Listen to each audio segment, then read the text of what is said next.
नमस्कार दोस्तों, आज हम रिव्यू करने वाले हैं दुनिया की best selling book how to win friends and influence People के हिंदी एडिशन की। ये जो मेरे पास किताब है ये दुनिया की बेस्ट सेलिंग जो बुक है how to win friends and influence people, जो कि डेल कार्नेगी के द्वारा लिखा गया है, उसका हिंदी एडिशन मेरे पास है। और इसको 2 बार पढ़ने के बाद मैं आपके सामने आया हूँ इसका पूरा रिव्यू लेकर के। मेरे पास जो बुक है वो फिंगरप्रिंट एक पब्लिकेशन है उसके द्वारा पब्लिश्ड है, और ये जो बुक है वो 75 से भी अधिक वर्षों से लगातार प्रकाशित है, जैसा कि इस पर लिखा गया है। ये किताब जो है वो दुनिया भर में ह्यूमन बिहेवियर, ठीक है, यानी कि मानव व्यवहार और सेल्फ हेल्प के क्षेत्र में बहुत ही ज़्यादा प्रचलित बुक है। तो इस वीडियो में हम जानेंगे कि ये किताब कैसी है और इसमें कौन कौन सी बातें बताई गई हैं जिनका कि हम फ़ायदा उठा सकते हैं, और ये किताब किस तरीके से लिखी गई है, क्या भारतीय भाषा में जब इसका ट्रांसलेशन किया गया है तो वो किस प्रकार का है, सही है या हार्ड है, ठीक है, किस तरीके का है, ये सारी चर्चा इस वीडियो में हम करेंगे। तो चलिए वीडियो को शुरू करते हैं और सबसे पहले बात करते हैं इस बुक के बारे में। तो ये जो बुक मेरे पास है ये टोटल 279 पेज का बुक है, ठीक है, 279 पेज का बुक है, जो कि फिंगरप्रिंट पब्लिकेशन के द्वारा इसको पब्लिश किया गया है, ठीक है। डेल कार्नेगी द्वारा लिखी गई ये पुस्तक है। और इस जो डेल कार्नेगी हैं, अगर उनके बारे में बात करें तो वो अमेरिका के बहुत ही मशहूर राइटर हैं। उनका जन्म वर्ष 1888 में हुआ था अमेरिका में, ठीक है, और 1955 में उनकी मृत्यु हो गई थी। अगर बात करें उनके पेरेंट्स की तो उनके पिताजी का नाम जेम्स विलियम कार्नेगी था और माताजी का नाम अमांडा एलिजाबेथ हार्बिसन था, जो कि पेशे से दूध दूहने वाले थे, ठीक है, यानी कि उन लोगों का काम जो था वो दूध दूहना, दूध निकालना पशुओं का और उसको बेचना था, ठीक है। यानी कि ये वहाँ के एक तरीके से कहें कि गरीब परिवार से आते थे, सामान्य परिवार से भी नहीं आते थे।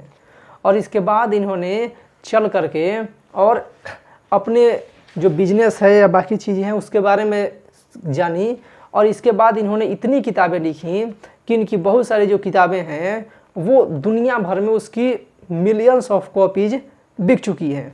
जैसे कि ये है एक book how to win friends and influence people, जो कि बहुत ज़्यादा इसका कहें कि एक तरीके से ये सेल हो चुकी है, बहुत ज़्यादा फेमस बुक है।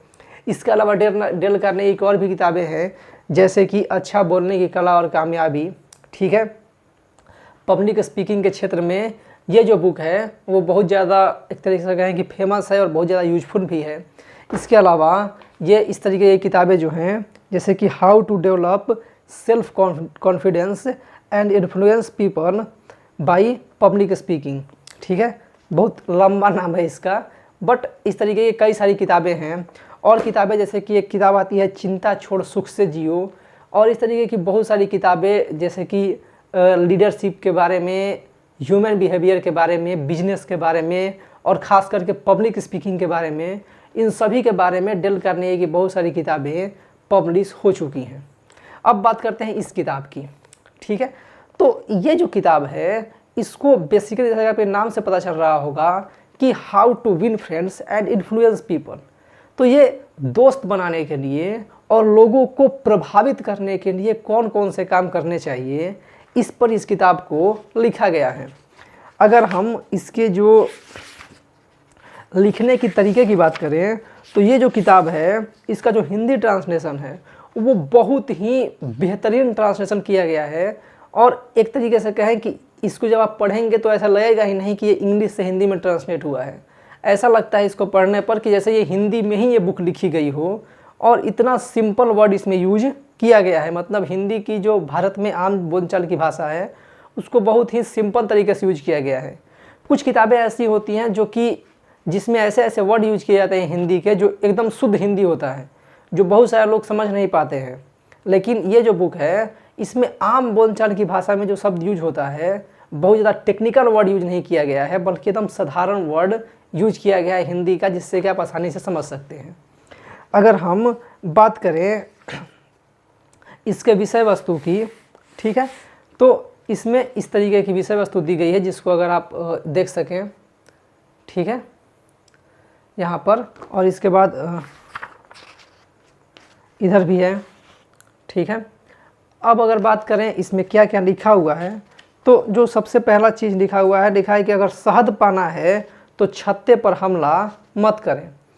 अब देखिए इस किताब की जो सबसे बड़ी खासियत है वो ये है कि इसमें रियल लाइफ एग्जाम्पल्स दिए हुए हैं, यानी कि जो डेल कार्नेगी हैं वो अपने टाइम में जो भी लोगों के बिहेवियर है उसको उन्होंने अपना बिहेवियर, ठीक है, और लोगों के साथ मिल करके जो उनसे बातचीत किया है उनका बिहेवियर कैच करके और लिखा हुआ है। जैसे कि डेल कार्नेगी लिखते हैं कि कभी भी किसी की आलोचना, निंदा और शिकायत नहीं करनी चाहिए, ठीक है। ऐसा अगर हम करते हैं तो एक तरीके से कहें कि हम दोस्त बनाना तो छोड़िए, हम दुश्मन बना रहे होते हैं। अब अगर हम किसी की आलोचना नहीं करेंगे, गलती करने पर निंदा नहीं करेंगे, तो फिर क्या करेंगे? तो वो कहते हैं कि इसको आपको कुछ अलग तरीके से पेश करना है। अब कैसे पेश करना है वो इस किताब में बताया गया है। जैसे कि डेल कार्नेगी कहते हैं कि अगर आप किसी की आलोचना कर देते हैं, आप किसी को ये बोल देते हैं कि वो गलत है, तो वो सीधे सीधे एक तरीके से उस व्यक्ति, अगर वो व्यक्ति गलत भी होगा तो भी उसके अंदर का जो ईगो है वो आपसे बहस करने के लिए उसको तैयार कर देगा। वो मानने को तैयार ही नहीं होगा कि वो गलत है अगर आप उसको ये बोल देंगे कि तुम गलत हो तो, ठीक है। किसी भी व्यक्ति को आप जाइए सामने से और ये बोल दीजिए कि तुम जो कर रहे हो वो गलत है या तुम गलत हो, तो वो व्यक्ति अगर गलत भी होगा, वो जानता भी होगा कि हाँ मैं गलत हूँ, फिर भी वो मानने को तैयार नहीं होगा। तो वहाँ पे आपको क्या करना है? तो इसमें एक डेल कार्नेगी एग्जाम्पल देते हैं कि एक वक्त था कि जहाँ पर उनका घर था उसके बगल में एक जंगल था, ठीक है। वहाँ पे बच्चे जाते थे और जा कर के वहाँ पे पिकनिक मनाते थे, ठीक है। तो पिकनिक मनाने के लिए वो वहाँ पे आग जलाते थे और वहाँ पे खाना बनाते थे। तो कई बार ऐसा होता था कि वो जो आग जला करके छोड़ देते थे उससे जंगल की जो सूखी पत्तियाँ थी उसमें आग लग जाती थी और वो मतलब ज़्यादा भयानक रूप ले लेता था, जंगल में कई पेड़ खराब हो जाते थे, ठीक है। तो वहाँ पे कुछ सिक्योरिटी गार्ड भी लगाए गए थे जिनका काम था कि वो रोकें, लेकिन वो लोग भी छोड़ देते थे कि अरे क्या करना है।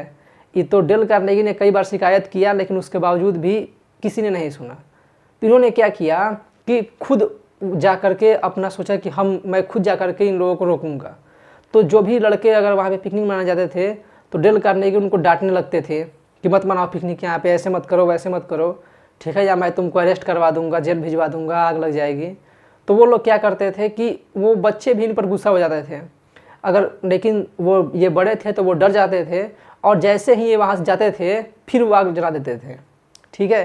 तो इन्होंने क्या किया कि बाद में अपना एक अलग तरीका अपनाया और क्या किया कि वो उनके पास जाते थे, जा कर के बोलते थे कि हेलो बच्चों कैसे हो, मज़ा आ रहा है ये करके, पिकनिक मना करके, या इस तरीके से बातचीत करते थे कि अच्छा है, बहुत बढ़िया। फिर उसके बाद कहते थे कि जानते हो आप लोग तो अच्छे हो, मुझे पता है कि आप लोग जो होंगे वो आग को बुझा देंगे, आग को मिट्टी से ढक देंगे, लेकिन बहुत सारे जो लड़के हैं वो क्या करते हैं कि मिट्टी से नहीं ढकते हैं, आग को नहीं बुझाते हैं, तो इस आग से जंगल में आग लग जाती है, ठीक है।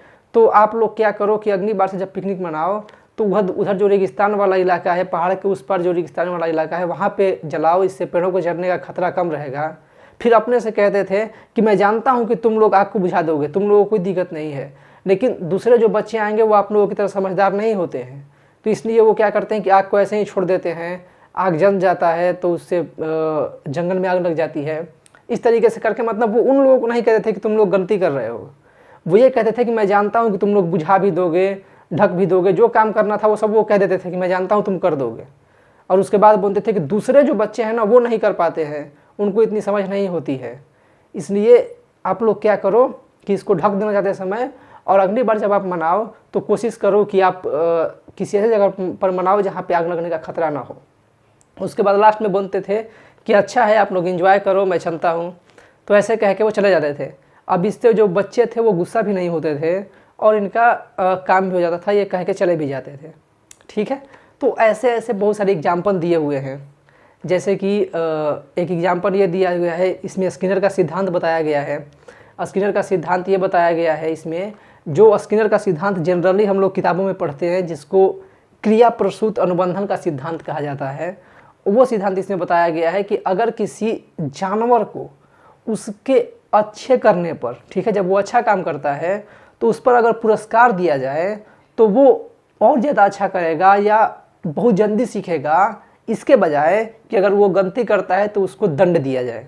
ठीक है, मतलब कहने का मतलब है कि किसी व्यक्ति को, अगर कोई व्यक्ति है उससे कोई काम करवाया जाता है, तो जब वो अच्छा काम करता है तो उसको जब आप पुरस्कार दीजिएगा, ठीक है, तो वो उससे जल्दी सीखेगा। जब अगर वो उससे कोई काम करवाइएगा और गलती करेगा तो उसको दंड दे दीजिएगा, तो दंड देने से वो जल्दी नहीं सीखेगा, लेकिन अगर आप उसको पुरस्कार देते हैं तो वो जल्दी सीखेगा। इसमें एग्जाम्पल देते हैं कि जो कुत्ते होते हैं, कुत्तों को जब ट्रेंड किया जाता है तो क्या किया जाता है कि उनको बिस्किट दिया जाता है या मांस का छोटा टुकड़ा दिया जाता है, और जब भी वो कोई अच्छा मूव करते हैं, यानी कि अच्छी तरीके से कोई चीज़ जंप करते हैं या कुछ करते हैं, तो उसका जो ट्रेनर होता है, जो उसको ट्रेनिंग देने वाला होता है, वो क्या करता है कि मांस का टुकड़ा दे देता है या बिस्किट दे देता है। मतलब उसको अच्छा करने पर उसको पुरस्कार दिया जाता है, और इससे कुत्ता जो होता है वो जल्दी सीख जाता है। अब ऐसा नहीं किया जाता कि वो अच्छा कर रहा है तो कुछ नहीं करते, और अगर गलत कर रहा है तो उसको डंडे से मारा जाए, ऐसा नहीं होता है। कुत्ते को ऐसा ट्रेंड नहीं किया जाता है। कुत्ते को ट्रेंड कैसे किया जाता है कि जब वो अच्छा करता है तो उसको बिस्किट दी जाती है या मांस का टुकड़ा दिया जाता है, मतलब कुछ एक्स्ट्रा दिया जाता है। तो इस तरीके के बहुत सारे इसमें एग्जाम्पल्स बताए गए हैं। ठीक है, इसमें किसी व्यक्ति के नाम याद करने के भी फ़ायदे बताए गए हैं कि अगर हम किसी व्यक्ति का नाम याद करते हैं, आपके यहाँ जो भी लोग काम कर रहे हैं सबका नाम अगर आप याद रखते हैं तो उससे बहुत सारा फ़ायदा है। और भी बहुत सारी चीज़ें इसमें बताई गई हैं। इसमें यह भी बताया गया है कि कभी किसी के साथ बहस नहीं करना चाहिए। ठीक है, अगर आप बिजनेस करना चाहते हैं तो आप बहस न करें किसी के साथ। इसमें एक एग्जाम्पल दिया गया है कि एक आदमी था जो कि ट्रक बेचता था, उसका काम था ट्रक बेचना। तो वो क्या करता था कि सबसे अच्छा जो ट्रक का ब्रांड था या कंपनी की चीज़ें थी वो लेकर के जाता था अपने कस्टमर के पास, और कस्टमर से बोलता था कि ये ट्रक बहुत अच्छा है। अब अगर कस्टमर ये बोल दे कि नहीं ये ट्रक तो मुझे पसंद नहीं है, मैं तो वो वाला ट्रक खरीदना चाहता हूँ, तो वो क्या करता था कि बहस कर देता था कि मैं इतना रिसर्च करके लाया हूँ, मैं आपको अच्छा बता रहा हूँ, आप गलत ट्रक के पीछे भाग रहे हैं, आपके लिए यही सही है। अब ऐसे करने के बाद उसका कोई भी ट्रक बिक नहीं रहा था। मतलब वो जाता था ऑफिस में और ऑफिस से उसको डांट कर भगा दिया जाता था। वो क्या किया कि डेल कार्नेगी का कोर्स किया, और उसके बाद उसने क्या किया कि डेल कार्नेगी की जो बताई हुई चीज़ें थी उसको आजमाने के लिए गया। और अगली बार जब उसको वो गया किसी ऑफिस में और वहाँ पे बोला गया कि नहीं नहीं ये अपना मतलब डेल कार्नेगी जो बुक में लिख रहे हैं जिस व्यक्ति के बारे में, वो कह रहा था कि जब उसने कहा वहाँ के जो मालिक था या जो भी वहाँ के ऑनर थे जो खरीदने वाले थे कस्टमर, उससे जब कहा कि ये वाला ट्रक मैं चूज करके लाया हूँ ये ठीक है, तो जो खरीदने वाला था कस्टमर वो बोला नहीं नहीं मुझे तो ये ट्रक नहीं, मुझे वो वाला ट्रक अच्छा लगता है। तो बस इन्होंने ये क्या किया कि कहा हाँ आपने जो ट्रक कहा ना वो तो बहुत बढ़िया है, ठीक है, वो ट्रक भी मेरे पास है और वो आपने बहुत अच्छा चूज किया है, वो बहुत ज़्यादा बिक रहा है और आपकी एकदम मतलब परख जो है वो बहुत ही हाई क्वालिटी की है। ठीक है, आप जैसा तो कोई परख ही नहीं कर सकता। अब जब इस तरीके की बातें होने लगी तो अब उस व्यक्ति के पास कोई चारा नहीं था ये कहने का कि मैं ये ट्रक नहीं खरीदूंगा, क्योंकि उसने खुद कहा था कि ये ट्रक बहुत अच्छा है और वही ट्रक वो उसको दे रहे थे कि हाँ एकदम बहुत अच्छा है ये ट्रक आप ले लीजिए। अब इस तरीके से जब वो करने लगा तो उसकी सेल बहुत ज़्यादा बढ़ गई। ठीक है, कस्टमर जो मांगता, ठीक है, वो कोई बहस नहीं, बस उसको कस्टमर जो कहता हाँ हाँ आप तो बहुत अच्छा जो है वो विकल्प चूज किए हैं, ठीक है, आपके हिसाब से ये बहुत ही सही है। लेकिन अगर कहीं पे लगता था कि गलत है तो वो ये कहते थे कि ये ठीक है आपने जो चूज किया है, बट अगर आप ये वाला लेंगे तो उससे ज़्यादा बेटर रहेगा आपके काम के हिसाब से। तो इस तरीके से चीज़ें वो करने लगा। लेकिन इसमें एक और चीज़ बताया गया है कि जब भी आप बिजनेस में करें या कोई काम करें तो उसमें मक्खन लगाने का काम मत कीजिए। ठीक है, ऐसा नहीं है किसी की चापलूसी करने लग जाइए। अब किसी के लिए ट्रक जो है वो बहुत ख़राब है और फिर भी आप कहिए नहीं नहीं आपके लिए तो बहुत अच्छा है, ऐसा नहीं करना है, मक्खन नहीं लगाना है। इसमें यह बताया गया है कि अगर आप किसी को मक्खन लगाते हैं तो देर सबेर वो मक्खन पिघल जाएगी और फिर वो व्यक्ति जो है वो आपका दुश्मन बन जाएगा। ठीक है, इसलिए मक्खन नहीं लगाना है। तो इस तरीके के बहुत सारे नियम और सिद्धांत इसमें बताए गए हैं। जैसे कि मैं आपको बता दे रहा हूँ कि यहाँ शुरुआत में ही बताया गया है। जैसे पहला हिस्सा जो है वो लोगों के साथ व्यवहार करने के मूल तरीकों के बारे में बताया गया है कि लोगों के साथ व्यवहार कैसे करना है। इसके 3 तरीके बताए गए हैं। दूसरा हिस्सा जो है उसमें 6 तरीके बताए गए हैं कि जिनसे आप लोगों को पसंद आ जाएंगे, यानी कि लोगों को आप पसंद कैसे आएंगे ये बताया गया है। इसके 6 तरीके बताए गए हैं। इसके बाद जो तीसरा हिस्सा है उसमें ये बताया गया है कि अपनी सोच की तरफ लोगों को कैसे आकर्षित करें, ठीक है। और इसके टोटल 12 तरीके बताए गए हैं कि आप किस तरीके से लोगों को अपनी सोच की तरफ आकर्षित कर सकते हैं, अपनी सोच की तरफ आकर्षित कर सकते हैं, ठीक है। इसके बाद जो चौथा हिस्सा है इसमें ये बताया गया है कि लोगों को बिना अपमानित किए या कटुता जगाए कैसे बदलें। मतलब अगर कोई व्यक्ति गलती कर रहा है तो उसका अपमान किए बिना, उससे बहस किए बिना, उससे कटुता उसमें दिखाए बिना उसको आप कैसे बदल सकते हैं, उसको आप कैसे सिखा सकते हैं, ठीक है। तो ये 4 हिस्सों में बटा हुआ है और ये सारी चीज़ें इसमें बताई गई हैं। तो ओवरऑल जो है ये किताब बहुत ही बेहतर है। और अब तक की जितनी भी मैंने किताबें पढ़ी हैं ये ह्यूमन बिहेवियर के बारे में, यानी कि मानव व्यवहार के बारे में, उसमें ये सबसे मुझे बेस्ट बुक लगी है अभी तक, ठीक है। How to win friends and influence people. इसमें और भी बहुत सारी बातें बताई गई हैं। तो ये किताब आपको ज़रूर पढ़नी चाहिए और इसका लिंक आपको डिस्क्रिप्शन में मिल जाएगा, वहाँ से आप खरीद सकते हैं।